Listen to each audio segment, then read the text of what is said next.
आम्ही ओंकारेश्वर देवस्थान trust जानेगावच्या FM वाहिनीवरून बोलत आहोत. दुपारचा 1 वाजला आहे. प्रादेशिक बातम्या सहक्षेपित करत आहोत. ऐकूया काही ठळक बातम्या. नागवी गँग लंगूर घालून कुस्ती खेळण्यास सज्ज. जानेगाव ग्रामपंचायत निवडणुकीत नागवी गँग आधुनिक तंत्राचा वापर करणार. गावचा विकास काय असतो ते दाखवणार बाबूराव पोटरभरे. आता ऐकूया सविस्तर बातम्या.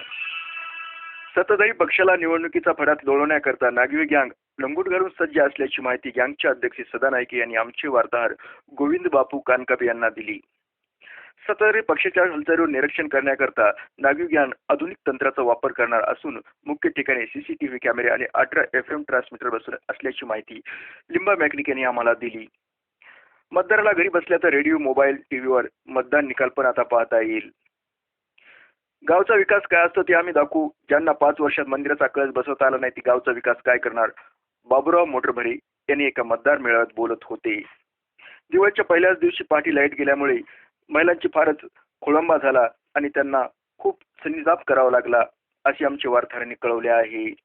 याबरोबरच आजचं बातमीपत्र संपलं. नमस्कार. परत आपण भेटणार आहोत उद्याच्या कार्यक्रमात. तोपर्यंत नमस्कार. जय हिंद.